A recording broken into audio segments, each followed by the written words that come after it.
Será que acontece de repente, aquele problema que aquela criança está apresentando, né, e que levou para terapia, para o material, quer que seja, é reflexo de alguma coisa que também está vivendo dentro de casa ou que está acontecendo com os pais? Então, aí a gente volta lá para o estresse tóxico que acontece na infância. A gente vê hoje essa epidemia de jovens se cortando, né? A gente acabou de acontecer, né, com o cantor do One Direction. A gente não sabe que ele caiu, né? Será que ele retirou a vida? A gente não tem, até porque tem uma questão na imprensa, né, de um acordo na imprensa que não se fala sobre, né, até para não incentivar pessoas que estejam pensando. Então, mesmo que tenha sido esse caso específico que há 2 dias atrás aconteceu, não vai se dizer que foi. Né? Exatamente. E aí, de repente, fazer as famílias abrirem os olhos também de como importante e de como a infância é importante, né? De como lidar com esses seres é determinante do que vai ser deles no futuro. De não achar que é besteira, que criança não tem que querer, que criança não vai lembrar de nada, que passa. De realmente dar a importância que essa fase da vida tem nas nossas vidas, né? No resto da nossa vida. Exatamente. Pode não lembrar. Fala assim, mas ele tinha 1 ano, ele não lembra. Mas ele viveu, né? Ele viveu. E está registrado no corpinho dele.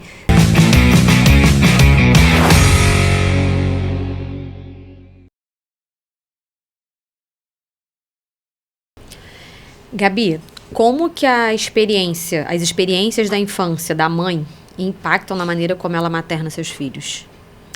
Lembra quando eu estava falando que quando nasce a criança, nasce a mãe, e naturalmente a mãe ela é catapultada lá para trás, para a infância dela, né? Então, quando esse movimento acontece, ele é muito inconsciente, tá, Fê? Na verdade, a gente não tem... A gente não percebe isso, né? Tanto é que ninguém fala sobre isso, né? Mas você começa a experienciar, né, tudo aquilo que você viveu no seu passado, né? Então, a forma com que você foi amamentada, com que você foi posta para dormir, como que limpavam a sua fralda, né? Todos esses tipos de situações, eles voltam com muita intensidade, né? Não é uma coisa consciente, como eu digo, porque, primeiro, a gente não tinha nem a estrutura cerebral desenvolvida para lembrar, mas isso tudo está marcado no nosso corpo, né? E o Van der Kolk, que é um grande estudioso que traz para a gente, né? Ele escreveu o livro, né, O Corpo Guarda Marcas, e traz muita informação, né, sobre o trauma, sobre tudo que está inscrito, né? Então, tudo que acontece na nossa vida fica registrado no nosso corpo, né? Então, independente da gente lembrar daquilo. Independente se você tem a lembrança ou não. Então, assim, é muito comum também quando a gente começa a entrar nesse assunto, né? E você vai olhar para a sua infância, né? Geralmente a gente escuta dois discursos, né? O primeiro é assim, na minha infância eu fui muito feliz, eu fui muito amada, muito cuidada e foi tudo muito bem. E o segundo discurso é, Gabi, eu não lembro nada da minha infância, né? E tudo bem, né? Porque é isso, você não precisa lembrar, né? E até as coisas que a gente lembra, elas são meio que influenciadas pelo discurso do outro, né? O que o outro traz pra gente, né? Conta essa história através de fotos, registros de vídeos que a gente tem. Então, mesmo que seja uma memória, a gente não tem como ter absolutamente certeza que foi exatamente daquela forma que aconteceu. Nossa, né? Falamos exatamente igual. Exatamente, né? Porque uma coisa é o fato que ele acontece e outra coisa é como você experiencia esse fato, como eu experiencio, e como eu vou contar, como você vai contar, e como quem... Então, assim, né? Não tem como a gente ter a certeza, né? Mas uma coisa é real, né? E você começa a experienciar no seu corpo a sua infância novamente, né? Então, é um excelente lugar para você começar a olhar, né? Se você quer embarcar nessa educação positiva, se você quer olhar para as suas feridas, você pode dizer assim, Gabi, eu não lembro de nada. Eu falo, beleza, você não precisa lembrar de nada. Agora, como é que você se sente quando, por exemplo, o seu filho começa a chorar desesperadamente e você não sabe o que fazer? que se passa dentro de você, sabe? E quando a gente começa a prestar atenção nesse desconforto, por que os nossos filhos são os maiores mestres e guias nesse processo? Porque o que engatilha a gente, né, aquilo que dói, é um lugar que lá atrás, muito provavelmente, foi negligenciado, né? Então, por mais que você tenha vindo de uma família, né, que tenha te dado muito afeto, muito amor, tenha cuidado, né, às vezes a gente vê, né, a gente vê até com muita frequência, né, esse discurso, fulaninho tem tudo, não sei por que é tão revoltado, né? Então, o que é esse tem tudo? Né? Esse tem tudo é um tudo material? É um tudo emocional? Né? O que é esse tudo? Né? Fica-se muito, às vezes a gente questiona muito isso. Né? E acho que muitas pessoas, talvez a maioria, liga esse tudo a questões materiais, financeiras. Né? Exatamente. Se você tem, você não tem do que reclamar, né? Se você tem onde morar, se você tem comida na mesa, você não pode, você não tem o direito de reclamar. E está muito ligado também com aquela coisa, né, quando a gente nasce, que eu quero proporcionar tudo aquilo que eu não tive para os meus filhos, né? Então, aquele proporcionar tudo aquilo que eu não tive, é isso, está muito ligado com os bens materiais, né? E isso também acaba sendo uma fuga, você percebe? Porque à medida que você está fora, buscando correndo atrás para suprir ali o material, aquilo que você não teve, né? Você está fugindo de se conectar realmente com aquela pessoa, presença, né? De ter a presença, de desenvolver o afeto, né? A segurança, né? Então, assim, é muito dolorido, né? Na verdade, assim, porque a gente fala, a maioria das famílias vem de famílias disfuncionais, né? Nós, na grande maioria, passamos por muitas adversidades na infância, né? A minha pontuação, ela é altíssima, né? Eu tenho os 4 ou mais no questionário das experiências adversas na infância, né? Que é o EAI, que eles chamam, né? Então, você percebe que se isso tivesse sido verificado lá atrás, por exemplo, vamos pegar o meu caso, lá atrás, no passado, eles saberiam que eu tinha 12 vezes mais chances de tentar um suicídio do que uma pessoa que não passou por nenhuma experiência adversa na infância. Ou que passou por 3, vamos dizer, né? Que não passou por nenhuma é muito difícil, mas acho que passou por 3, né? Eu tenho 4,5 vezes mais chances de desenvolver diabetes, câncer. Eu acabei de passar, né? Eu estou pós-operada, né? Como eu conversei com você. Então, assim, eu acabei de passar por uma cirurgia. Então, assim, que poderia ter sido câncer, mas, graças a Deus, foram os nódulos benignos, sabe? Mas tudo isso está inscrito no meu histórico da minha vida, tudo que eu passei lá no passado, né? E esse acúmulo dessas experiências, elas vão se solidificando, a tal da somatização, né? Aquele emocional, aquilo não some, aquilo se transforma em doença, né? Numa fase, como a gente falou, já foi tão negligenciada, né? Exatamente. Nem lembra, daqui a pouco nem lembra. Se não lembra é porque não aconteceu, né? Porque não marcou, é porque não tá ali, de alguma forma. De alguma forma. E quando eu comecei a olhar, né, para esse lugar, o meu discurso era esse. Eu não tenho recordação nenhuma até os 8 anos de vida, né? E depois, quando você entra, né, e isso foi uma grande virada de chave para mim também, foi quando eu acessei esse conteúdo sobre criança interior, né? Quando eu descobri que existia uma criança dentro de mim, isso foi uma grande virada de chave. Porque à medida que você entende que você tem uma criança dentro de você, que com necessidades, precisando ser atendidas, desde que você nasceu, você começa a se olhar de outra forma, sabe? Então, assim, você não está explodindo porque você está só sobrecarregada pelos seus afazeres de hoje, sabe? Da semana ou do ano. Você não tem paciência por uma série de coisas que aconteceram ao longo da sua vida que foram enchendo esse saco, essa sacola, né? E você vem carregando essa sacola, né? De novo, a gente está vivendo esse deserto emocional e a gente tem que doar, doar. Mas quem é que está enchendo aqui? Quem é que está enchendo? Né? Então, assim, quando você entende, né, a grande sacada, né, da terapia, da criança interior, de você maternar a sua criança interior, é cuidar da sua criança. Quando você aprende que você precisa cuidar da sua criança interior, porque quando você cuida dela, né, você está curando uma das suas feridas. Sabe aqueles buracos que a gente estava falando lá atrás, né? Que a gente preenche com vício, com droga, com compras, com qualquer coisa que você... Com álcool, né? Com trabalho, com pornografia, né? Tudo isso... Quando você entende que era a sua criança interior, ela precisava de afeto, de carinho, de segurança, você vai para outro lugar. E aí você encontra um caminho de cura, né? Então é por isso que as experiências da mãe, as experiências que essa mãe teve na infância dela, elas voltam com muita potência, né?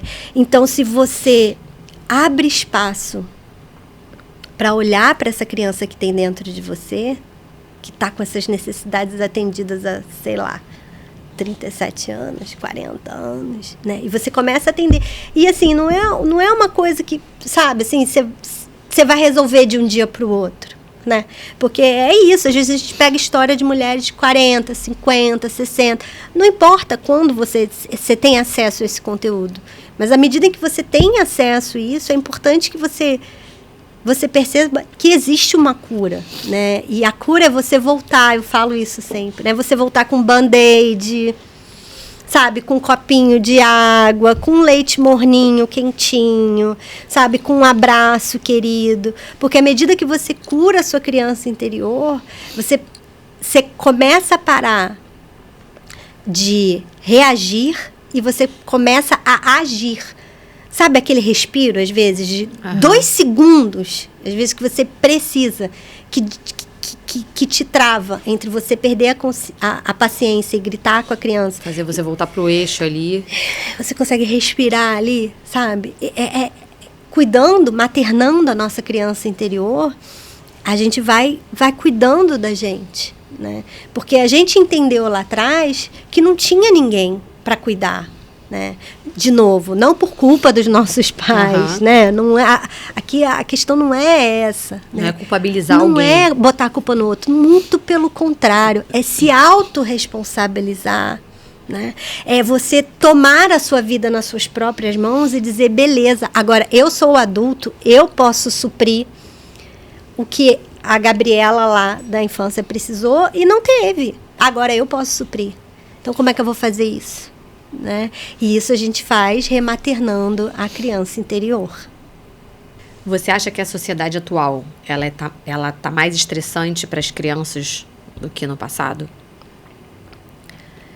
Na minha opinião pessoal, eu acredito que sempre foi estressante para as crianças, né? A diferença, quando a gente compara o que a gente vive hoje do que a gente vivia no passado, nas outras gerações, é a quantidade de informação que a gente tinha a respeito disso, né? Então, por exemplo, eu sou da década de 80, né? Então, naquela época, estavam começando a se fazer essas perguntas, né? Naquela época, né, a modalidade de educação era a tradicional, era a punitiva, era o castigo.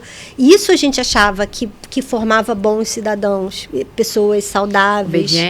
Obediente. Era isso que se esperava, né? Das mulheres era que fossem bela, recatada e do lar. Não era essa a educação, né? Para o homem, você ensinava ele a prover e a mulher que fosse bela e recatada do lar. E se você não se encaixasse ali, você ficava fora, né? Então, agora... E se você ficasse fora, você tem uma vida infeliz. Exatamente. Porque não existe essa opção. Não existia outra opção. O diferente, né? Não existia essa opção. E agora, a gente tem muita informação, né? E a informação está chegando, né? Cada vez mais tem chegado. Por isso que esse trabalho que você faz aqui, ele é incrível, né? Porque com o podcast a gente acessa muitas pessoas de diferentes lugares, né? De todas as camadas sociais. À medida em que você tenha interesse, hoje em dia a gente tem inteligência artificial.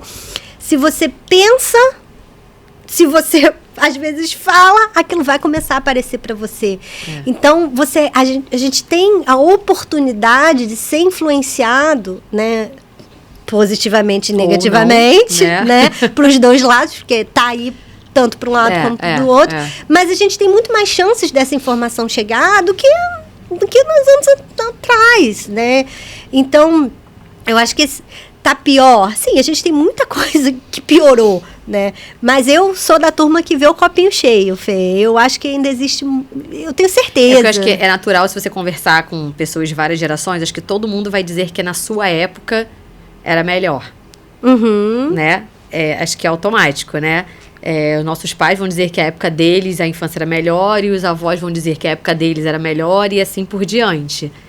Porque era o modelo vigente, era o modelo que se conhecia e era o modelo que funcionava na época. Aí, o de hoje é diferente. É diferente, né? Porque toda mudança é desconfortável, né? Nosso sistema, ele não quer mudança. Nosso sistema quer ficar aqui em homeostase, né? Ele quer ficar em equilíbrio. Como ele conhece. É o confortável. É o quentinho, né? Você não quer ir para o lugar de desconforto. Então, hoje, você chegar para sua mãe e questionar ela sobre educação positiva, né? Trazer uma educação respeitosa, falar que ao invés de colocar de castigo, a gente pode conversar, né? Caiu e quebrou o copo. Poxa, né? Você vai gritar ou você vai lá, meu filho, da próxima vez, né? Vamos pegar um copo de plástico, ou então o que a gente vai fazer? A gente pode ir lá na cozinha, lá na área de serviço, pegar uma vassoura, um pano, eu cato o vidro, você vem, sabe? Então, assim, é completamente diferente. Por que o adulto se deixa cair um copo na sua casa? Você vai lá e fala, não, imagina, tá tudo bem, deixa que eu limpo. E se for a mesma situação, mas com uma criança, a tendência é brigar, é gritar, é explodir com aquela criança. Por que a mesma situação com um adulto e uma criança, a gente reage de maneiras diferentes, né? Exatamente. Por conta dessa sociedade voltada para o adulto. Mas é isso. Aí quando você fala que a minha época era melhor, você está voltando para o seu conforto e o que funcionava. Então, quando você questiona isso, é um lugar de desconforto. A pessoa tem que sair da casinha, né? Ela vai ter que rever os seus conceitos. Rever os seus conceitos. E é o que eu estava te falando. É muito corajoso você entrar em contato com aquilo que te doeu, que te machucou, né? E olhar lá para trás e, sabe? E se autorresponsabilizar. Porque tem isso também, às vezes a gente fica muito no papel de vítima, porque o papel de vítima também é gostosinho, também, né? A culpa é do outro. É o outro que tem que mudar. Quer ver? Se eu estou vivendo isso, é porque alguém errou. Exatamente. Outra coisa que tem muito, assim, né? A gente começa a viver educação positiva, isso também é clássico. A gente entra na educação positiva, agora maravilhosa, eu sou a respeitosa aqui em casa, agora eu sou a única pessoa que respeita aqui nessa casa. Meu marido não me respeita, minha sogra não me respeita, meus pais não me respeitam. E aí a gente começa a olhar para o outro e começa a brigar com o outro, porque o outro tem que entrar e não é sobre isso, sabe? É sobre que cada um tá numa jornada, tá num caminhar, tá no seu degrauzinho, e não significa porque para você clareou esse pedacinho aqui, que para o outro vai clarear igual. Não vai, né? Aí você fala assim, mas meu marido não me ajuda, não faz, e não sei o quê, eu tô conversando e ele bota de castigo, não sei o quê, ele não acredita, eu falo, sabe, você está fazendo por você não está fazendo pelo outro, né? É a autoeducação. Só que uma coisa mágica acontece, né? Que quando você começa, né, a praticar e realmente a viver essa filosofia, porque é muito mais sobre viver uma filosofia do que aplicar X, Y, Z fórmulas, né? As coisas começam a mudar ao seu redor, né? O seu ambiente começa a mudar. E isso é uma outra coisa muito importante quando a gente fala sobre as adversidades da infância. Porque não tem como você tratar a adversidade da infância se você não olhar para o meio que essa criança está inserida, né? Essa criança, ela não aprende sozinha, ela aprende no meio em que ela está, né? Com as pessoas à sua volta. Então, quem são os modelos dessa criança, né? Quais são os lugares que ela frequenta, né? O que essas pessoas, né? Quais são os estímulos, né? Então, isso é muito crítico, né? Então, assim, aí, agora eu sou respeitosa. lá em casa, né? Vamos dizer assim. Mas eu e meu marido, a gente vive em pé de guerra. A gente tá sempre gritando, tá sempre brigando. Cara, essa criança, ela tá... Não é porque você não tá fazendo violência com ela, né? A violência invisível, né? Do gritar, né? Que ela, presenciando aquilo, ela não tá vivendo, né? Mas aí você vai falar assim, Gabi, mas então, cara, é utopia, né? Porque não tem como viver isso aí. Não tem... Gente, não é viver um mundo de Alice no País das Maravilhas. Não é sobre isso, né? Todas as pessoas têm problemas e a gente vai continuar tendo problemas. Sim. A diferença é a forma como você lida com esses problemas, né? Se você está agredindo, se você está reagindo, sabe? Se você está maltratando, se você está coagindo, né? Chantageando, manipulando. É dessa forma. Né? E a maioria aprendeu dessa forma, né? Era o castigo, era a manipulação. É difícil pra caramba se responsabilizar também, até pela maneira como a gente reage, né? Exatamente. E aí, por isso que é difícil. É por isso que é difícil, né? E é por isso que é difícil praticar a educação positiva. Porque viver é difícil, é uma autoeducação. E isso é de pouquinho em pouquinho, ao longo de cada mês, cada ano, em cada momento você vai olhar para um olhar diferente, para um lugar diferente, né? Houve um momento em que eu precisava dormir, sabe? Eu precisava dormir, eu só queria dormir, era a única coisa que eu precisava. Então, eu comecei a praticar... 3 dias de preferência. Por favor, 3, uma semana. Que só um mês, né? Então, assim, eu precisei olhar o que eu comecei a fazer. Eu precisava dormir, então eu falei, então tem esse negócio aqui que eles falam aqui dessa cama compartilhada, vou colocar a criança na minha cama para ver se eu durmo. Comecei a dormir. Meu filho parou de acordar? Não, mas eu comecei. Ao invés que eu dormia, sei lá, 1 hora, 2 horas, eu passei a dormir 3 horas e meia, 4. Cara, isso muda. Muda muito. Muda muito. Dentro daquela realidade que você está vivendo, aquilo ali faz toda a diferença. E foi assim, foi a cama compartilhada ideal, se é que existe um modelo ideal? Não, foi uma cama compartilhada compulsória. Eu fiz aquilo por questão de sobrevivência. Eu precisava dormir, entendeu? E eu já tinha tentado de tudo e nada tinha dado certo, entendeu? Então, eu comecei a fazer, por quê? Porque eu pensei, não vai ter outro jeito. E aí, quando você começa a receber... Nossa, meu filho teve muito terror noturno, né? Ele acordava, ele ficava se debatendo, às vezes, 30, 40 minutos, sabe? É desesperador, você não sabe o que faz, você não sabe o que fazer, né? E a literatura, ela é muito... espaço, assim, nessa área, assim, não tem sabe, assim, ninguém diz a causa, ninguém diz porquê, como, sabe, o que fazer, como lidar com a situação, como acalmar a criança, é muito difícil, é muito doloroso, e geralmente é na madrugada, você tá sozinha, você tá cansada, você quer que a criança... É sempre assim. Sabe, né? É naquele dia que não pode acontecer, é quando acontece. Exatamente, né? Então, assim, é muito doloroso. Então, assim, não tem como julgar, porque você não pode fazer a cama compartilhada compulsória. Você tem que fazer por causa do apego seguro e no seu... Sim, depois se for, você vai chegar nesse momento lá na sua caminhada. Mas por isso que eu não sou contra usar ferramentas, sabe, Fê? Eu acho que as ferramentas, elas são muito úteis. Porque uma mãe que bate... ela não vai parar de bater sem passar para o próximo degrau, que talvez seja só colocar de castigo. Colocar de castigo é péssimo, mas é melhor do que você surrar o seu filho. Você está entendendo? Então, assim, a gente não sobe a escada de uma vez só. Você vai um degrau de cada vez, né? Então, se você está surrando a criança, consegue parar de bater na criança, cara, já é uma coisa. Né? Já botou de castigo, a gente vai seguir acompanhando, né? E vai seguir informando, vai seguir acolhendo, vai seguir orientando, né? Porque grandes mudanças começam com pequenos passinhos, né? Eu gosto muito da frase da Madre Teresa, né? Que ela fala, se você não puder fazer grandes coisas, faça as pequenas com amor, né? E é muito sobre isso, né? A maternidade, ela é muito sobre o pouquinho que você faz a cada dia, é aquele pingadinho, sabe? Brincar é importante. Cara, você não consegue inserir, brincar, eu acho um saco, não sei o quê.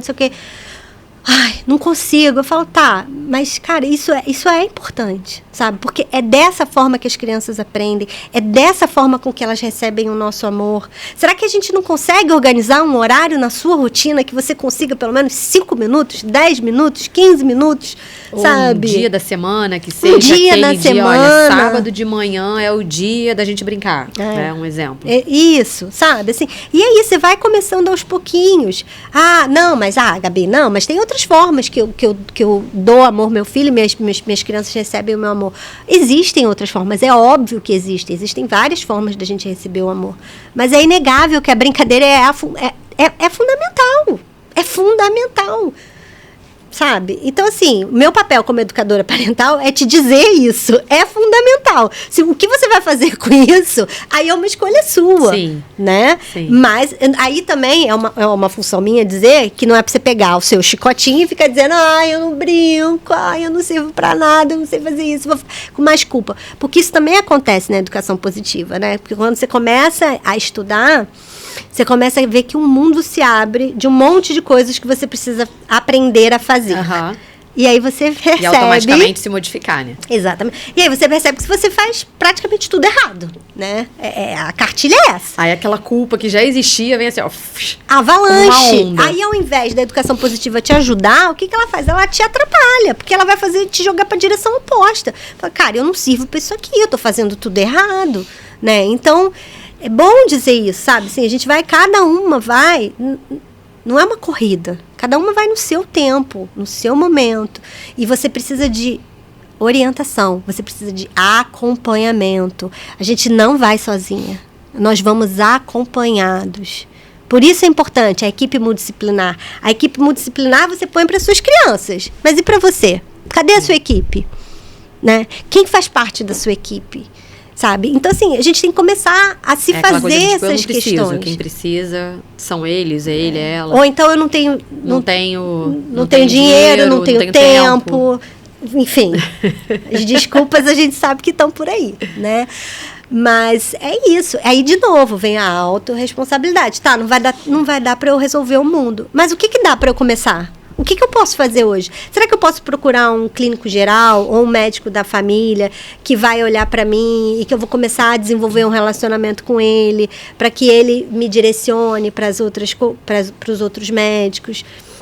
Outra coisa que acontece muito. A terapia para criança a gente paga. Mas e a sua? Tá em dia? A do pai e da mãe tá em dia? Os pais estão fazendo terapia? Porque a criança vai para terapia. Você paga TO, paga fono... Paga ou não paga, Fê? Se vira, mas paga. E os pais? Aí o que a gente faz? Desloca o problema, bota o problema na criança. Só que o problema está no ambiente. É isso que eu ia perguntar. Será que acontece de repente, aquele problema que aquela criança está apresentando, né, e que levou para terapia, para o material, quer que seja, é reflexo de alguma coisa que também está vivendo dentro de casa ou que está acontecendo com os pais? Então, aí a gente volta lá para o estresse tóxico que acontece na infância. Esse estresse ele é gerado como? Pelas adversidades vividas na infância. Essas adversidades são vividas aonde? Dentro de casa. Os transtornos, eles acontecem dentro de casa. Né? Então, aí você pega e fala assim, beleza, temos um problema de comportamento, a escola sinaliza. Fulaninho não para quieto, é hiperativo, é isso, é aquilo, patati, patatá. Aí a mãe fica desesperada. A gente vai pegando o problema e vai empurrando. Eu não sei o que fazer, não sei o que. Aí você vai para TO, vai para psicólogo, bota fono, faz isso, faz aquilo. Mas o problema, ele continua ali. Às vezes a gente dá uma maquiada, pronto. Tá tratando ali, porque a gente também consegue fazer isso, né? Com as terapias. Te dá uma maquiada, dá uma controlada no problema, medica. Muitas vezes isso acontece, medica a criança, né? E dá aquela acalmada e a gente segue com a vida, né? Mas é resolver o problema. Resolver o problema do adulto, da criança não. E aí ela vai levar isso para a vida adulta dela, né? Então é com esse olhar que a gente tem que olhar para a infância, sabe? Assim, é um ambiente. Então não adianta. Seu filho está na terapia, maravilhoso. E você?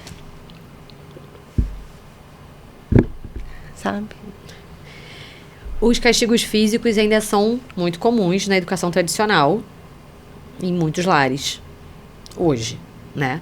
Até porque acho que a educação tradicional ainda é a que rege ali, né? Que norteia a grande maioria das famílias. Como você acha que essa prática impacta o estresse infantil? Eu apanhei e sobrevivi, né? Aquela frase clássica. A que custo? Fala, tô ótima. Tô ótima, tá ótima. Saúde mental. Estressada. Toma quantos remédios pra dormir, quantos pra acordar. Tá comendo, se deixar comer até as paredes de casa, né? Às vezes afundada em dívida porque não consegue parar com compra, né? Porque o buraco tá lá. O buraco tá lá. O buraco não desaparece, Fê. Tudo é motivo para beber. Tudo é motivo para beber, para se anestesiar. E a nossa sociedade, ela é perfeita para isso. O que é esse celular aqui, gente? É dopamina na veia, na descarga. A gente fica sem, tira. Sabe? Isso não fica. Então, assim, os castigos, né, eles funcionaram. Mas eles trouxeram um impacto muito significativo nas nossas gerações. A gente está vendo aí a explosão, né, de casos de transtornos, né, pessoas cada vez mais estressadas, doentes, mental e física. Né? Então, não dá para a gente dizer que funciona, né? Funciona, mas, cara, sei lá. Dá uma olhadinha nos adultos. Dá uma olhadinha, né? Dá uma olhadinha. Assim, se olha com carinho, sabe? Assim, porque é muito isso, assim. É muito mais fácil a gente achar que tá tudo bem e que a gente vai ficar aqui se anestesiando, né? Se enganando. Eu recebi uma péssima notícia. O que eu vou fazer? Sei lá, vou ali fora, vou fumar um cigarro, eu vou beber, eu vou reclamar, eu vou... Sabe? E o problema, ele não desaparece, né? Ele fica inscrito na gente. E a gente vai carregando ele ao longo da nossa vida. E se você tem filhos, se você está vivendo a maternidade, cara, os filhos, eles são maravilhosos para impulsionar essa transformação. Porque qual é o pai, qual é a mãe que não quer o melhor para sua criança? Não tem. A gente quer que os nossos filhos sejam felizes. A gente quer que eles sejam saudáveis, né? Mas se a gente quer para o outro, a gente tem que querer para a gente também. Porque eles vão ser saudáveis se nós formos saudáveis. Porque eles são produto do meio que eles vivem. Sim. E o meio que eles vivem é a nossa família, né? Aí você estende para a escola, para a sociedade, tudo mais. Você falou em escola, né? Na sua opinião, qual é o papel da escola na prevenção do tratamento do estresse tóxico? Tem um papel? Você acha que a escola ela tem um peso nisso aí? Sim, porque a escola ela faz parte dessa sociedade, né? Mas eu acho que há uma grande confusão e ainda eu vejo muito da sociedade botando essa responsabilidade na conta da escola. 100% na conta da escola. E não é. Não é. Porque é o que eu estou falando. A criança ela é produto do meio, né? E é humanamente impossível você dizer que uma professora para 20 crianças, 30 crianças, vai dar conta de suprir estresse dela. E as individualidades de 20, 30 crianças ali, né? Não vai. É uma conta que não fecha. Então, assim, você exigir ou pedir que a escola faça um papel que é seu, não funciona. É claro que a escola tem que estar antenada, ela tem que saber, tem que promover rodas de conversas, tem que trazer esses assuntos, tem que conversar com as crianças, conversar com as famílias. Mas isso também é uma coisa, porque a escola, né, ela é uma instituição que é muito fechada, né? Então, assim, agora que as escolas estão começando a abrir, né? Tem poucos anos. Hoje em dia a gente vê essa abertura maior das escolas com outras abordagens, né? Abordagens mais inovadoras, que tem esse olhar mais socioemocional para a criança, né? Como um indivíduo, como protagonista da sua própria história, né? Mas muito antigamente, se eu for pegar a pergunta, o significado da palavra aluno, né? É sem luz. É uma pessoa sem luz. né? E o professor era o detentor de todo o conhecimento, que abre a cabeça iluminado. Vazia do aluno e enfia todo o conhecimento lá dentro. Gente, não funciona, né? Ninguém aprende dessa forma. Como é que as crianças aprendem? Como é que a gente aprende? Quando interessa.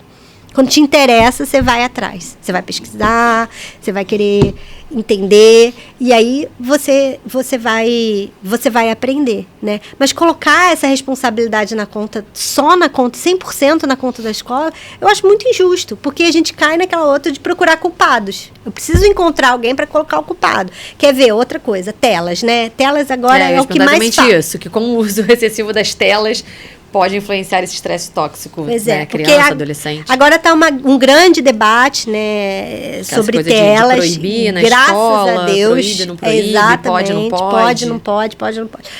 E vai muito da concepção de cada família, né? Então, as opiniões são divergentes. Eu vou te dizer o que a OMS diz, que é a Organização Mundial da Saúde. O que ela diz? Que criança de 0 até 2 anos é 0 tela. É 0 telas. De 0 a 2 anos é 0 telas. Organização Mundial da Saúde. De 2 a 6, 1 hora de tela. De 6 para cima, 2 a 3. 2 a 3, de 6 para cima. Aí eu vou pedir pra gente, honestamente, ir lá no aplicativo no celular que diz quantas horas você passa por dia conectado no seu celular. A gente tem que trazer isso à tona, sabe, Fê? Porque é isso.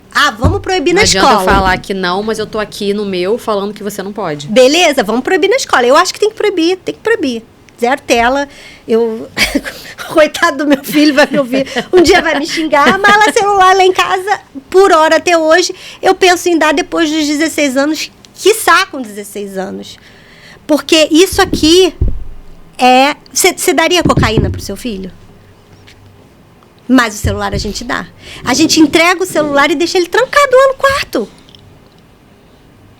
Sem saber o que essa criança está fazendo. Né? Isso não é privacidade. Você dá o celular para a criança e não olhar o que ela está fazendo. Isso não é respeito de privacidade. Isso é negligência. Porque isso aqui é um mundo que pode abrir e levar essa criança para diversos lugares. Né? E tem até muitas pesquisas, né, de muito crime, cyberbullying, abuso, muita coisa. Às vezes a polícia vai lá, a Interpol vai lá bater na porta da... A família é pega de surpresa. Não sabe nem o que vocês estão fazendo aqui. Porque não tem noção do que o jovem está fazendo lá naquele celular. Né? E a culpa é de quem? Pois é. Não é culpa, é responsabilidade. Você precisa trabalhar, você precisou trabalhar, você precisava fazer suas coisas, e você queria viver sua vida, e você deu o celular para a criança ficou lá. É que ela vai crescendo. E cada vez mais ela precisa de mais estímulo. Só que a criança está em completa formação, né? Ela está se formando. E agora, os malefícios que é você estar formando o seu cérebro e está tendo acesso a todo esse tipo de conteúdo. Sabe? A quantidade de conteúdo explícito, sabe? De músicas, a erotização das crianças, sabe? É uma coisa... É doloroso de ver, sabe? Aí você vai colocar isso na conta da escola... A minha sugestão é que você olhe quantas horas você passa por dia, sabe? E você comece a se questionar, se não é bom para o meu filho, como é que eu posso fazer um uso mais consciente desse celular? Aí não, aí a resposta que vem é essa aqui, filho. Mas eu trabalho no meu celular. Cara, se você trabalha no seu celular, ainda assim a responsabilidade é sua, porque a sua criança ela não sabe o que você está fazendo lá no celular. Ele está olhando você usando o celular. Se você está trabalhando, jogando... conversando, ele não sabe. Não sabe. Não tem como saber. Porque as crianças, elas precisam ver o início, meio e fim, né? E, por exemplo, quando eu estou perto do Bernardo, eu gosto de ler no celular, não tem problema com isso, né? Eu também gosto muito do livro físico. Mas eu faço questão de ler o livro físico quando eu estou perto dele. Porque ele consegue perceber que aquilo tem um início, um meio e um fim. Ele sabe, é visual, é tátil, é racional. A criança, ela consegue entender aquilo ali. Agora, se você está aqui, mesmo que você esteja fazendo uma coisa super construtiva, super boa, e mesmo que você esteja trabalhando, né, assim, a gente precisa ser honestos, sabe? É sobre educação positiva, é sobre autorresponsabilidade. É sobre você olhar para si e falar, bem, eu não quero que o meu filho consuma o celular 8 horas por dia. Então, eu vou dar um jeito de me relacionar melhor com o meu celular. É difícil pra caramba. E tem dia que você não quer, sabe? E tem dia que é a fórceps, sabe? E é difícil. É muito difícil. Porque é muito a dopamina é na veia, sabe? É na hora, é instantâneo. Você fica rodando aquilo lá, sabe? Você se perde, você pega o celular para responder uma mensagem, de repente já passou 40 minutos. Você pegou pra ver a hora, você fez 1000 coisas e não viu a hora. Não, e já se passaram 40 minutos. Você não sabe nem o que você entrou lá para fazer, né? Então, assim, as escolas têm um papel crucial, sim, né, nesse papel, mas as famílias também. Então, o diálogo que a gente precisa estabelecer entre família, escola, sociedade, isso tem que estar alinhado, né? E a gente precisa realmente diminuir esse consumo de telas, porque a gente já está vendo que isso dá ruim, né? A gente já está vendo, as pesquisas já mostram que isso traz mais malefício para a cabeça das crianças do que benefícios. E você acha que acontece de quando a pessoa entra nesse universo da disciplina positiva, dela ficar querendo fazer tudo certo e aí sem abrir aquela exceção dentro do que é possível dentro da vida dela, de ficar, não, eu tenho que fazer desse jeito, mas não tá funcionando, mas eu tenho que fazer porque é assim que diz que eu tenho que fazer e eu não posso fazer diferente e eu não posso ceder? Sim, como tudo na vida, né? A gente bitola. A gente conhece um negócio. Que remédio maravilhoso! Amiga, você não vai acreditar. Cara, eu descobri esse remédio aqui, que ele é maravilhoso. Ele funcionou lá em casa. Toma ele. Você vai ver, vai fazer maravilhas lá na sua casa, sabe? E você, às vezes, a gente vira chata de galocha, né? E eu acho que é um processo, sabe? Porque, realmente, quando você tem acesso a esse tipo... Aquele mundo se abre ali, né? Clareia. Aí você fala, cara, beleza, olha só, das duas uma. Ou eu embarco, vou embora, né? O que aconteceu comigo, né? E aí hoje eu ajudo, né? Oriento outras famílias. Ou então, não vou entrar aqui não, mas eu vou caminhar com quem conhece. Para que essa pessoa, junto, a gente vá se orientando. E aí entra o educador parental, aí entra o psicólogo, aí entram os médicos, né? Entra o neuropediatra, entra a TO, entra a fonoaudióloga, entra toda essa galera, entendeu? Porque a gente tem esse olhar multidisciplinar. Não é o educador parental, o salvador do mundo. Não. Né? Nós continuamos sendo seres humanos com as nossas falhas e a gente também vai errar. Então, é por isso que a gente precisa trabalhar em equipe, né? E é bom que esses profissionais eles estejam atualizados para a gente caminhar juntos. E aí, quem vai ser o beneficiado? Essa família, né? Se a criança está na terapia, beleza. Os pais estão? Não. Será que dá para fazer uma terapia familiar, pelo menos? Que a gente engloba todo mundo, já que não dá para fazer cada uma individual. 3 dentro de casa, será que dá para uma? Em vez de só botar a criança na terapia, vamos todo mundo entrar na terapia, então? Sabe? É uma possibilidade. E a maioria das pessoas nem sabe que essa possibilidade existe. Porque acha que sim, a criança precisa fazer terapia. Até porque é muito melhor, né, mãe? Porque você vai ganhar mais 1 hora do seu dia, porque você bota a criança lá e você pega o celular. Tem 1 hora e você ganha 1 hora para trabalhar, sabe? De novo, fugindo, esquivando. Porque é mais fácil deixar o problema lá, né? E às vezes a criança começa a melhorar. Sabe por que ela começa a melhorar? Porque ela tem alguém olhando para ela, atendendo a necessidade dela. Às vezes ela precisa de alguém para brincar. E o que o psicólogo faz? Vai lá e dá atenção, ele brinca. Claro que faz N outras coisas. Claro. Mas usa também a brincadeira como ferramenta. No entendimento da criança, no olhar da criança, ela está recebendo o que ela mais quer, que é a atenção. Né? E ela vai começar a melhorar. O Rafael faz TO, está de alta agora esse mês. Mas ele não entende como sendo uma terapia, né? Para ele é um lugar que ele vai para brincar. Maravilhoso. Então, quando eu falou pra ele que ele não ia mais, ele... Por quê? Por quê? Tipo, eu gosto de ir lá brincar, com a tia, por que eu não vou mais lá para brincar depois da escola? Exatamente. Né? Porque é um lugar muito divertido de brincadeira. É um lugar bom, é um lugar gostoso. E tem que ser assim. E tem que ser assim, senão não faz funcionar. sentido, né? Senão não faz sentido, né? Pra funcionar tem que ser um lugar que ele goste, né? Mas a criança não vê como sendo um tratamento. Né? Não, nem precisa. Nem precisa, né? Porque senão é mais estigma, mais rótulo, né?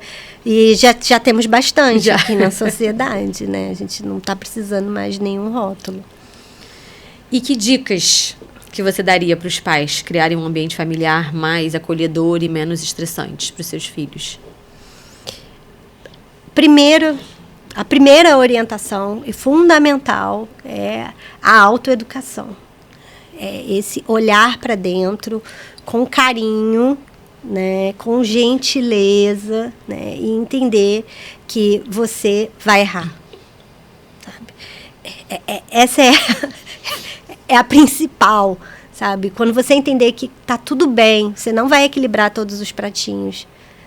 E vai ter dias que você vai jogar os pratos no chão. E tá tudo bem.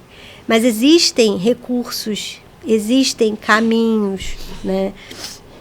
Que caminhos são esses? Vou falar os caminhos práticos, porque eu acho que é isso que a galera quer. Sim. Né? Então, vamos se aprofundar. 5 dicas para você... para você viver a educação positiva. Né? Primeiro, você tem que entender que a educação positiva é para você, não é para sua criança. Né? Então, você precisa aprender a se autorregular para você conseguir corregular a sua criança. Como é que você vai fazer isso?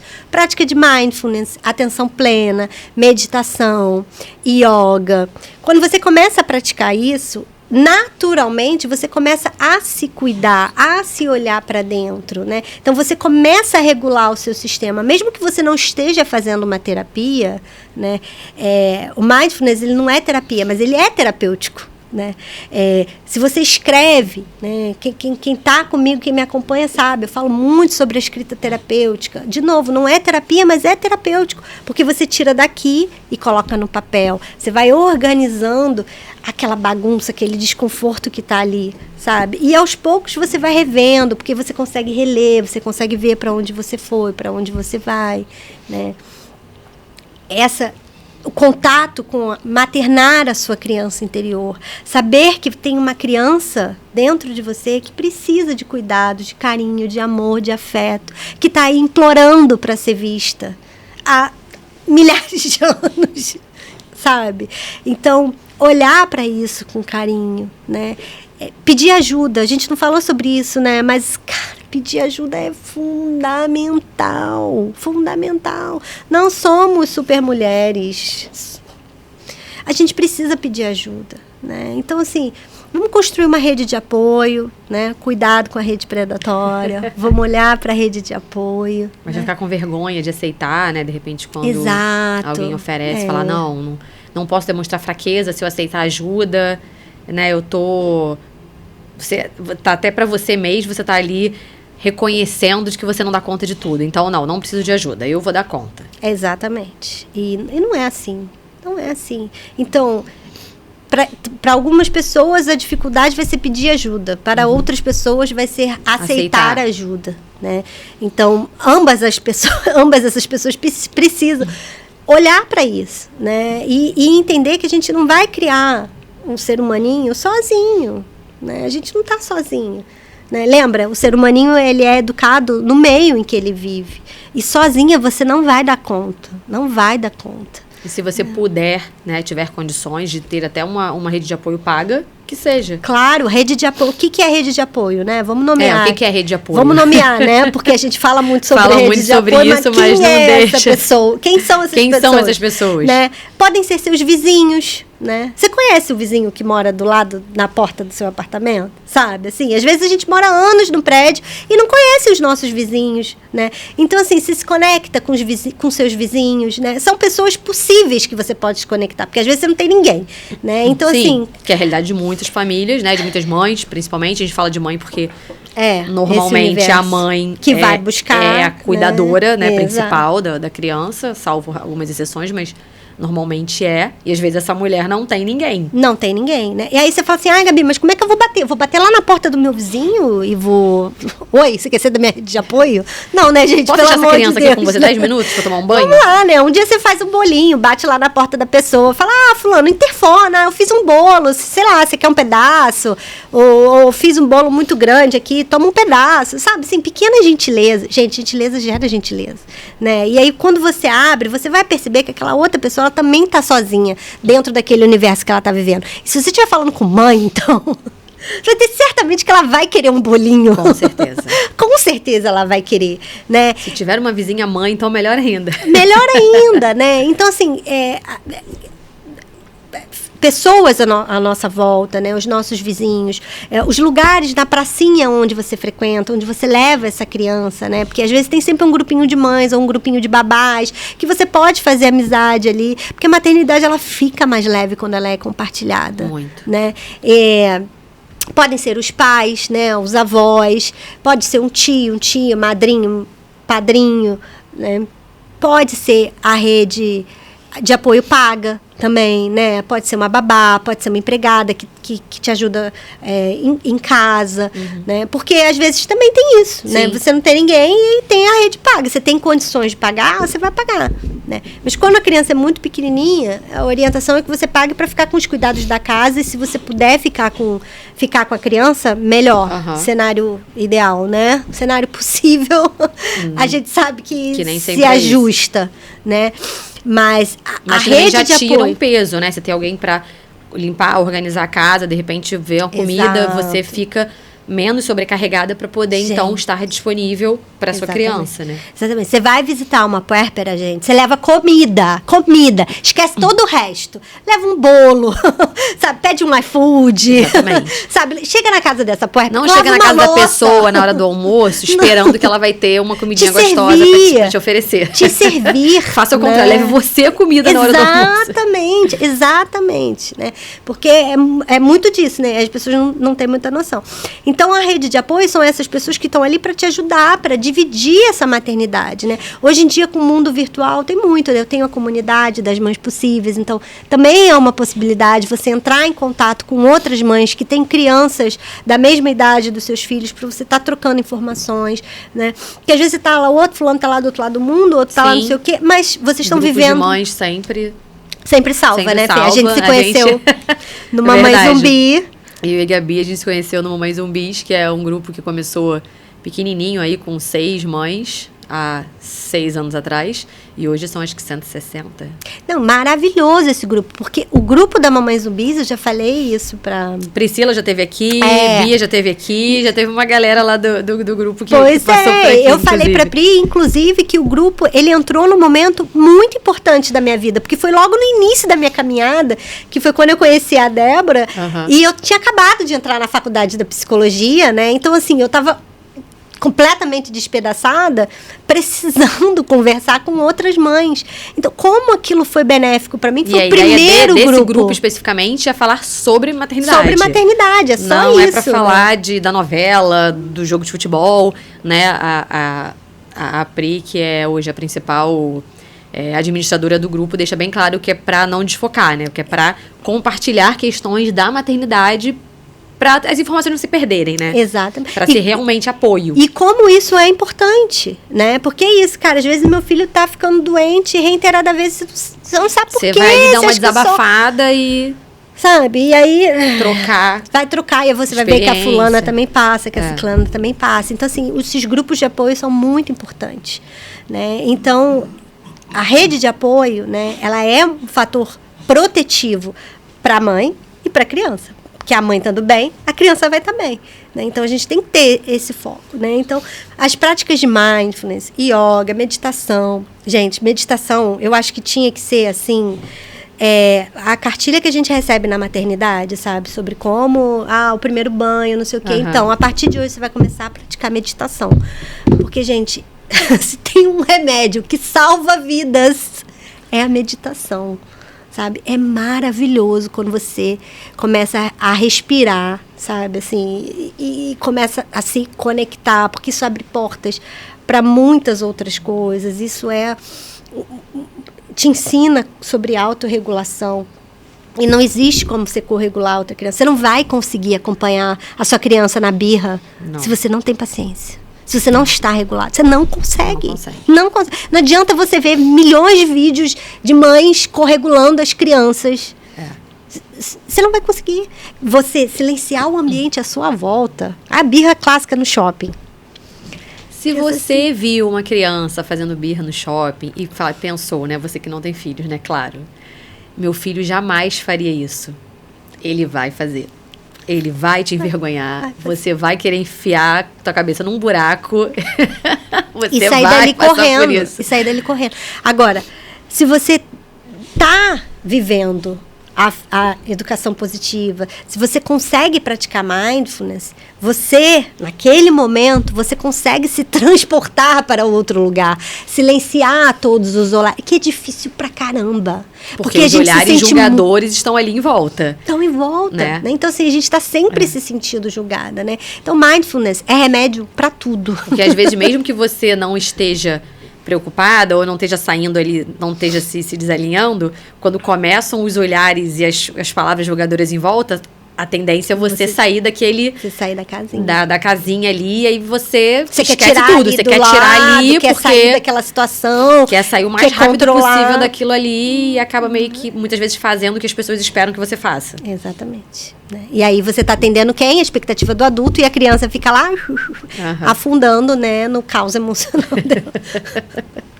Então, é maravilhoso, né? A gente, se você tiver condições e tiver acesso a fazer terapia, gente, terapia salva vidas.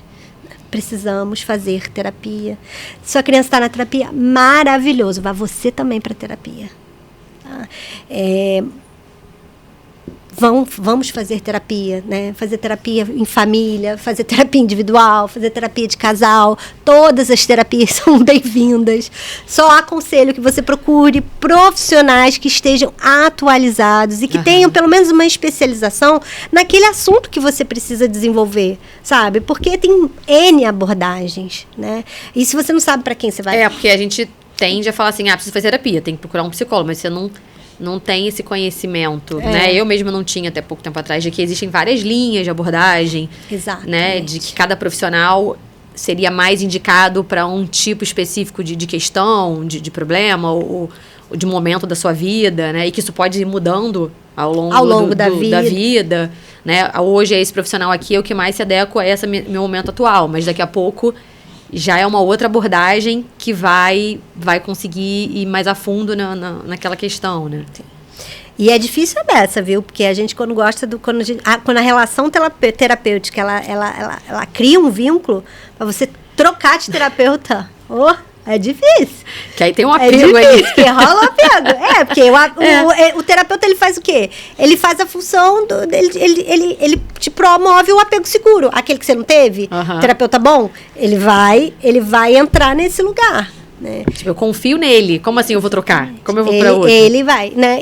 Mas tem muito isso também, né? A gente vai aprendendo. Então, tem muitos tipos de terapia comportamental, tem a Gestalt, tem a psicanálise, tem experiência somática, enfim. É um mundo de terapias, né? Eu gosto muito, Fernanda, eu não tenho uma abordagem específica.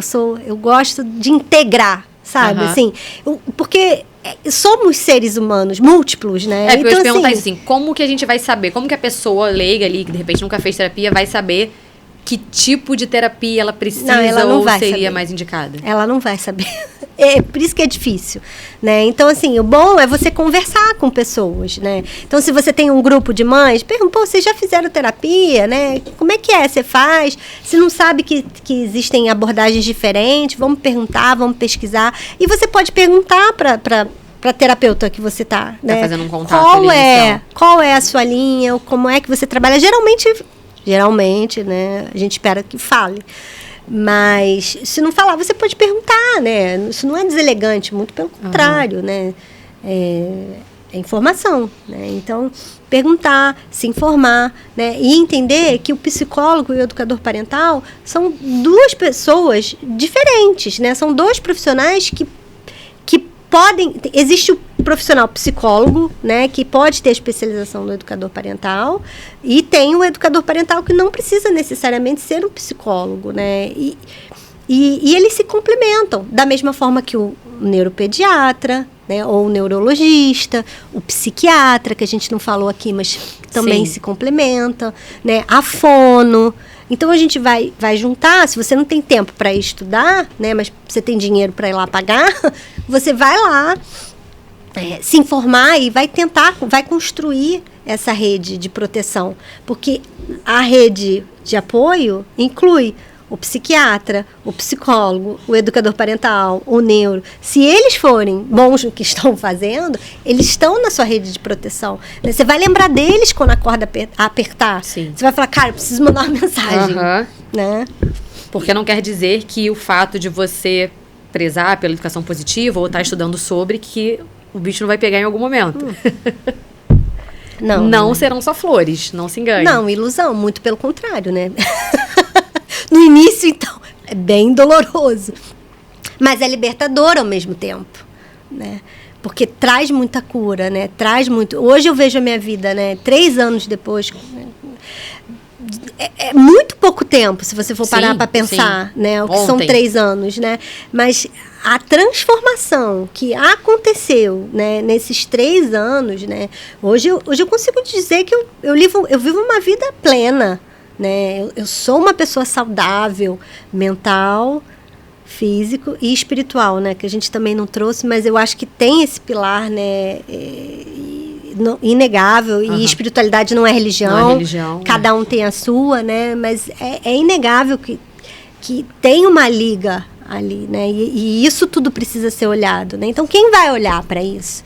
A gente está sozinha tendo que dar conta do BO todo. Não dá, né?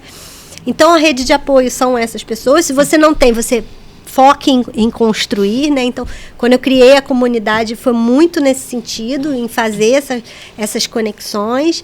E é muito legal que eu vim para o Rio, né? Ao seu convite, participar aqui do podcast. E amanhã a gente vai fazer o primeiro encontro presencial. Porque a Gabi, quando a gente se conheceu, ela era aqui do Rio, mas ela está morando em São Paulo agora. Isso. E aí a gente estava nessa de eu quero trazer a Gabi, mas ao mesmo tempo, como é que vai ser isso? Que ela não está mais aqui, mas aí calhou de ter uma brecha aí, casou tudo certinho, que ela já vinha para o Rio, a gente conseguiu marcar para conversar. Exatamente. E amanhã vai ser o primeiro encontro. Vai ser o primeiro encontro, né? E eu vejo muito isso. A minha inspiração, quem foi? Mamãe Zumbi, Priscila, você, Fernanda, né? Maravilhosas. A Débora também, Débora que já esteve aqui também. Super querida, né? Então é isso, é essa comunidade, essa força, né? Não somos inimigas, né? Sabe, assim, a sociedade tenta botar a gente mulheres, nessa pauta, né, como uma contra rivais. a outra. Mas, cara, quando a gente encontra a nossa potencialidade, a gente entende que uma vai construindo a outra, né? Então, vamos lá, para fechar, né? Vamos recapitulando. A gente não vai sair daqui nunca. Quais são as orientações, né, para você começar e viver uma educação positiva? Praticar meditação, começar a praticar meditação, né? Fazer prática de yoga. Por que yoga? Porque yoga é atividade física e é meditação ao mesmo tempo. É uma meditação ativa. Então, isso é uma coisa que você pode fazer. Você clica no YouTube, grátis, e abre uma prática e faz, né?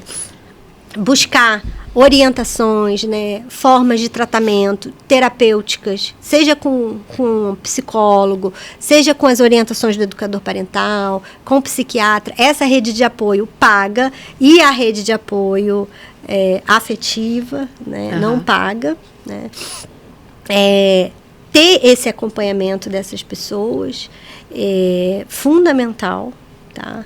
E cuidar da nossa criança interior, né? Porque também é um dos lugares em que criança interior não é maneira de dizer. Não, é a terapia mesmo da criança interior. Não é maneira de dizer. Nós temos. Porque às vezes a gente fala muito em criança interior e fica achando que uma criança interior é uma maneira de dizer. Não, todos nós temos uma criança sedenta por cuidados. E quando a gente olha para elas, né? Cara, você começar a olhar para sua criança interior, seu maternar vai começar a melhorar, você pode ter certeza. Certeza. Porque você enche o potinho, sabe? Você vai enchendo, você vai nutrir. E aí, você nutrida, você nutre. Nutrida, você nutre. Né? E o acompanhamento é fundamental, né, do educador parental.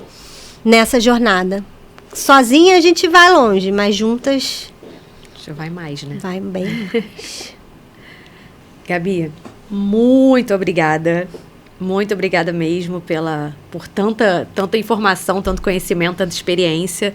Acho que a gente teria assunto aqui para um dia inteiro ou mais de programa. A gente tentou resumir um pouquinho, né, explicar um pouquinho do que é a educação positiva, tentar abrir os olhos de muitas famílias e fazer com que essa novidade, digamos assim, né, em termos de educação, porque é algo recente, chegue a mais famílias e mais gente tenha acesso, porque o quão importante é a gente olhar, né, para as crianças e para a infância com outro olhar e não reproduzir somente aqueles comportamentos, né, que vieram de geração em geração. Então, eu tenho certeza que alguns olhinhos, algumas mentes vão se clarear depois de te ouvir, de ouvir as suas explicações.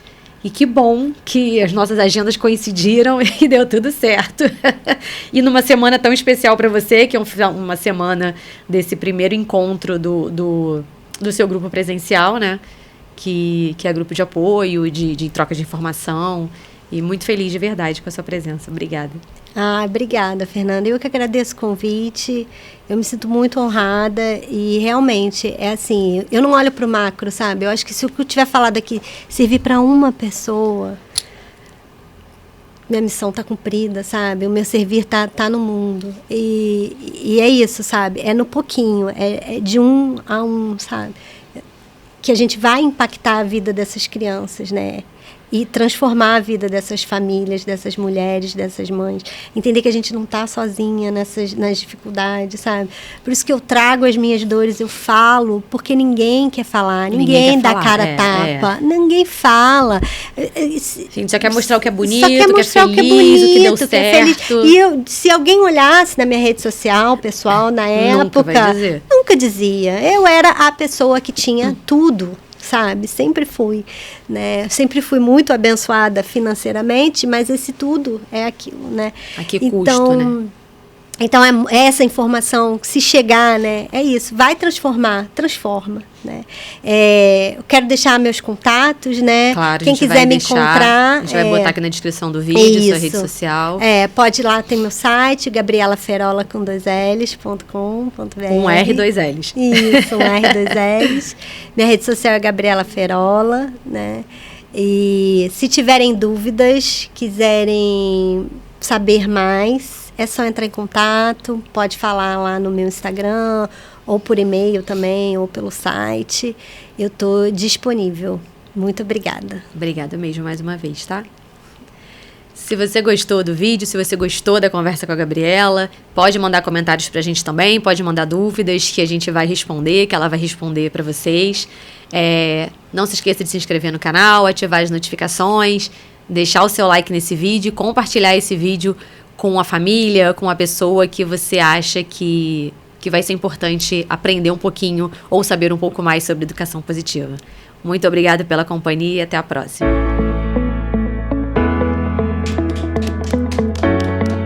O brinde.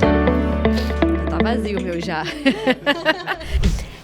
A partir da nossa dor que a gente vai se impulsionar e vai se jogar no mundo, né? Por quê? Através daquilo que mais dói, que a gente vai entrar em contato com aquilo que a gente precisa servir e entregar nesse mundo. E eu acredito muito nisso, assim. Então, dentro da minha história, eu passei muitos anos sofrendo de depressão, né? E eu tive transtorno de ansiedade, eu tive síndrome do pânico, eu tive um catatal de coisas aí que vocês podem imaginar. E era muito sofrimento, né? E eu realmente não conseguia encontrar lugares e recursos, que eu acho que isso é o principal. Eu não conseguia encontrar recursos que me tirassem desse lugar de dor, né? A dor era muito intensa. E quando meu filho nasceu e vieram as adversidades, né, de você criar um ser humano, né, você nutrir outro ser humano, eu estava naquele deserto emocional, né? Meu copo estava completamente vazio. Eu não tinha nada para doar. E eu tinha uma criança que dependia 100% de mim, né? Então, eu fui diagnosticada com depressão pós-parto. e cheguei a tentar tirar minha vida, né? Eu tentei e foi muito doloroso, né? E esse é um tema muito sensível, né? Porque da mesma forma, né, que a criança não vive sozinha, eu também não vivia sozinha, né? Então eu estava imersa dentro de um ambiente doentio, né, que me adoeceu. Foram as outras pessoas que me adoeceram? Não, né? Foram as minhas experiências, a forma como o meu corpo interpretou tudo isso, que foi me adoecendo ao longo dos anos, né? E aí, bom, acordei, né? Saí do coma, né? E aí eu comecei a pensar, meu Deus, o que eu fiz da minha vida? O que eu tô fazendo aqui? E aí eu comecei a pensar que se eu não encontrasse o porquê daquela dor, eu ia de novo tentar, né? Então, eu acho que esse foi um momento de virada de chave, assim, maior, né? Não foi a minha primeira tentativa, né? Já tinha tentado antes, né? E isso, quando eu falei das adversidades da infância, né? As crianças que vivem sobre extremo estresse, né, repetidas vezes, elas vão acumulando isso dentro de si. E se você tiver uma pontuação maior de que 4 ou mais dentro daquele questionário, você tem 12 vezes mais chance de tentar. Então era assim, era como se a minha história já tivesse escrita, mas ninguém sabia disso, né? E eu também não sabia disso naquela época, né? E aí eu pensei, cara, mas eu tenho um filho, né? E graças a Deus ao meu filho, né, que me deu força, que me impulsionou. Porque eu falei, se Deus me tirou dessa, porque definitivamente não era a minha hora, né? O que eu posso fazer para começar a mudar? Eu não sabia o que fazer naquela época. Então, eu pensei, bom, eu vou estudar psicologia. Eu vou para psicologia, porque a psicologia vai me ajudar em algum lugar, né? E quando eu me matriculei na faculdade de psicologia, no primeiro semestre da faculdade, a professora de introdução à psicologia, ela fez uma rodada de debates, de palestras, e ela trouxe um profissional de cada área, né? E quando eu ouvi a minha atual terapeuta, né, uma das minhas terapeutas, falando, eu falei, cara, eu preciso disso daí que ela tá falando. Isso aí que ela tá falando vai me ajudar. Aí eu mandei uma mensagem e falei, bom, será que a gente pode começar a fazer terapia? Contei um pouco. Por coincidência ou não, ela tinha experiência, né, nessa parte de... Foi uma temática muito estudada na formação dela. Exatamente por isso, né? A gente vê hoje essa epidemia de jovens se cortando, né? A gente acabou de acontecer, né, com o cantor do One Direction. A gente não sabe que ele caiu, né? Será que ele retirou a vida? A gente não tem, até porque tem uma questão na imprensa, né, de um acordo na imprensa que não se fala sobre, né, até para não incentivar pessoas que estejam pensando. Então, mesmo que tenha sido esse caso específico que há 2 dias atrás aconteceu, não vai se dizer que foi. Né? Exatamente. E aí a gente volta de novo àquele buraco emocional, né? A pessoa tem tudo. Então por que ela tem? Por que a gente tem essa epidemia de crianças se cortando, de jovens tentando vídeo, né? Era a mesma pergunta que eu me fazia. Por que eu cresci ouvindo que eu tinha tudo? Eu precisava tirar minha própria... Que dor era essa, né? E aí eu fui estudar... Entrei na faculdade de psicologia, encontrei com a minha terapeuta maravilhosa, a doutora Olivia Klein. Quem quiser conhecer pode ir lá no perfil dela, ela é maravilhosa, super indico. E a partir da terapia eu entrei em contato com a educação positiva porque eu não dormia, eu estava em privação de sono. E aí eu ouvi falar de uma tal de uma cama compartilhada que fazia a mãe dormir. Privação de sono por conta da maternidade. Por conta da maternidade, exatamente. Né? Porque, o que eu fiz? Meu filho nasceu, o que eu fiz? Eu botei ele no berço e falei, agora você vai aprender a dormir. Né? Só que eu não sabia que não era assim. Eu estava fazendo o contrário. Né? Então, foi esse... por isso que eu estou falando, os filhos, eles são os nossos guias. Né? Ele vai me guiando. O Bernardo, muito sabiamente, eu sou muito agradecida pelo meu filho, porque foi através dele que eu encontrei a minha cura. Né? Foi ele que me fez querer viver. Foi ele que me fez ir buscar ajuda, né? E na medida que eu encontrei ajuda e que eu descobri esse mundo de informação que eu trouxe aqui para vocês, eu falei, meu Deus, eu não posso guardar isso só para mim. Eu não posso, né? É meu dever dar a mão a outras mães para a gente seguir, né? Porque o que a gente tem por aí é epidemia, né? De vício em tela, pornografia, suicídio, né? Isso tá... violência, né? Esse mundo tá demais, né? Então, se você tem um filho em casa, você tem o seu maior mestre, o seu maior guia, né? É só você deixar você ser guiada e olhar para isso com carinho, né? E, claro, né? Ter o acompanhamento de bons profissionais para que eles consigam te acompanhar, né? Nesse momento tão doloroso. A Karina Fukushima, ela tem uma frase maravilhosa, ela é outra especialista em suicidologia, e ela fala assim, se tem vida, tem jeito. Eu acho isso incrível, né? Então, é isso. Se tem vida, tem jeito. Tem terapia, tem recurso, tem ferramenta. Vamos juntos que a gente vai conseguir encontrar um caminho possível para se caminhar. Lembrando, né, deixando claro dentro da realidade de cada um, da individualidade de cada um, que cada um é único, mas dá para achar tem como achar um caminho dentro da sua história, né? E eu trago a minha história exatamente, né, porque foi a minha história que me trouxe até aqui, né? Ainda tem muitas coisas, né, que aconteceram lá. Eu tenho uma pontuação altíssima, né? Eu não tive quase câncer à toa, eu não tentei à toa, né? Mas a gente não sabe disso, né? Então, a informação, ela salva vidas, né? E uma terapia com profissionais qualificados... E de repente, fazer as famílias abrirem os olhos também de quão importante e de como a infância é importante, né? De como lidar com esses seres é determinante do que vai ser deles no futuro. De não achar que é besteira, que criança não tem que querer, que criança não vai lembrar de nada, que passa... De realmente dar a importância que essa fase da vida tem nas nossas vidas, né? No resto da nossa vida. Exatamente. Não negligenciar ela, né? O primeiro setênio, né? É onde está tudo se formando, né?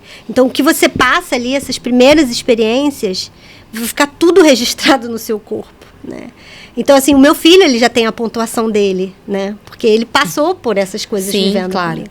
Então, assim, eu tendo consciência disso, qual é a diferença na minha abordagem, no meu tratamento, no ambiente que eu vou promover para ele, daqui seguro, para que ele consiga se desenvolver, porque ele passou pelo trauma junto comigo. Ele pode não lembrar, assim, mas ele tinha 1 ano, ele não lembra. Mas ele viveu, né? Ele viveu. E está registrado no corpinho dele. Né? Então, o trabalho daqui para frente é ressignificar. E aí tem uma coisa maravilhosa também, porque a gente fica pensando, meu Deus, vivi coisa... que se chama a plasticidade cerebral. Né? Mas às vezes o meu filho está com 7, já passei, já perdi. Não perdeu. Porque o nosso cérebro tem uma coisa chamada plasticidade cerebral. Então, a gente tem como desenvolver e ensinar o nosso cérebro outros caminhos. Por que eu falei da meditação? Porque a meditação é uma das ferramentas em que você consegue desvendar e fazer outras conexões neurais, sabe? Encontrar outros caminhos de cura, né? Então, isso é muito maravilhoso, né? Sempre há tempo. Se tem vida, tem jeito.